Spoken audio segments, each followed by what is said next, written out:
সালাম আলাইকুম। আমার ভাই শফিউল্লাহ দ্বিতীয় ১০ বছর ২০১৪ সাল থেকে কথা বন্ধ করছে। ২০১৩ সালে উনাকে আমি এই চেয়ারের বসায় রেখেছিলাম। এরম বসানোর পরে হঠাৎ আমার ডাক্তার দেখি উনার চেয়ার থেকে বাইর করে দিয়েছে। ওখান থেকে বাইর করে দিয়েছে। পরে আমি ডাক্তারে বললাম কি আমার ভাই আপন ভাই, আমি বসাইলাম, তোর সমস্যা কি হয়েছে? কয় এত শয়তান, বুঝলেন? তো বাইর করে দিয়েছে। ডাক্তার গিয়ে চেহারা দেখলে করতে পারে কার কি অবস্থা। ডাক্তার ২০১৩ সালে ওনার সাথে আমরা গেছি।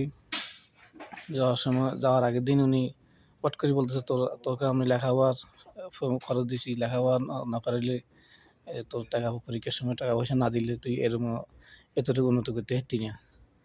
একথা কনে আমি তখন মনে রাখাই গেছি, কিন্তু যিনি আমাকে ১ টাকাও দেন নেই তিনি এভাবে কথা বললেন কেন? তখন আমি কয়েকটা পয়েন্ট লিখছি, ২৬-২৭টা পয়েন্ট লিখছি।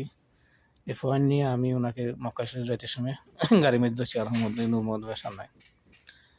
এবারে উনি আর আনলাম আমরা যাইতো না, রাগটাগ করে নামি গেছে। আবার বুঝে দিছে ঠিক আছে। আবার মফিজের টিয়া নিয়ে না মিশা তাকে সে কইলে মক্কা শরীফে যাই এনতন আর আমাকে পরে মফিজে ফোন করো। আবার উনি ফোন করতে দেয় না। যাক, দুই ভাই আমরা টানা করি, হাসি খুশিতে আইসি। উনি পারে যে আবার বড় বাড়ি মায়ের জায়গা রেজিস্ট্রি করে দিয়া, কবরস্থান জায়গা রেজিস্ট্রি করে দিয়ে আর ১০ বছর কথা বলে না, ২০২৪ সাল পর্যন্ত। এই ২০২৪ সাল পর্যন্ত ১০ বছর আমি বহু চেষ্টা করছি, উমরা গেছি, মক্কা গেছি, কয়েকবার কথা বলার চেষ্টা করছি। ওনার ফোন দিলে উনি অন্য লোকের দ্বারাই দেয়, বলে এটা ওনার নাম্বার না। যাই হোক, বাইরে বিভিন্ন খবর লইলাম যে উনি ওনার মার খবর আসছে।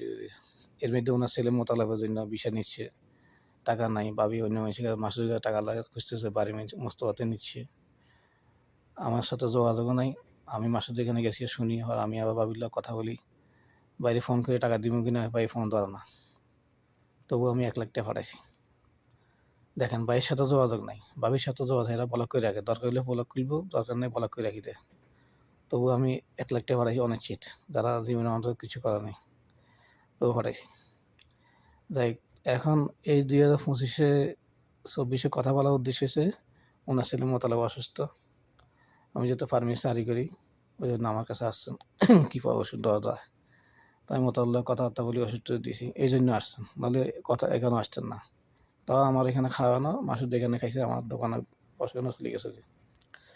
যাই এরপর বাড়িতে যা গেছে বিশ্ব মনে করলেন যা বাইয়ে দেশের জন্য যার একসাথে কন একসাথে যাবেন না, তবুও অনুমান করে গেছে দেখ আমার কিছু কাজকাম করাম। তো আমি কিছু ইট কিনছিলাম, ৩০,০০০ ইট কিনছিলাম, মনে হচ্ছে একটু গট্টক করম বা ওনাকে দিয়ে দরা টাকা দিব। উনি গাছ ওই ছোটো ঘরটা টেন লাগাইতেন, ৫০-৬০ জন মানুষ মানা করছে যে আমার ঘরে কাজ না করে। আচ্ছা, এরপরে গাছগাছা পরিষ্কার টরিষ্কার নামে যাই আমি বললাম ভিডিও কলে দেখান কীভাবে কাজছেন, দেখা না, যেখানে আমি রাগ করি আর টাকা দিই না। এই টাকা আমার ছেলের থেকে উদ্যোগ করছে। তো আমার কথা হচ্ছে এখন সোশ্যাল মিডিয়ার যুগ, আপনার আগের টাকা নিলে আপনি চিনি দিতেন, উত্তম চার্জ দিতেন না, এখন আমাদের সঙ্গে করলে আমাদের প্রমাণ দেবেন না কেন? তো এই জন্য আমি আগে করে টাকা পাঠ করেছি। যাই শেষ পর্যন্ত আমার বাড়ির গাছ আমার কিছু নাই, মাটিও নাই, সব তুলে গেছে, মাটিও লেগে গেছে, গাছও লেগে গেছে, আর মায়ের কবরও লেগে গেছে, বাবার কবরও লেগে গেছে। এবার আর কত বছর জানি আবার কথা না বলে, ওই জন্য আবার বললাম আর কি আপনাদের। আসসালামু আলাইকুম।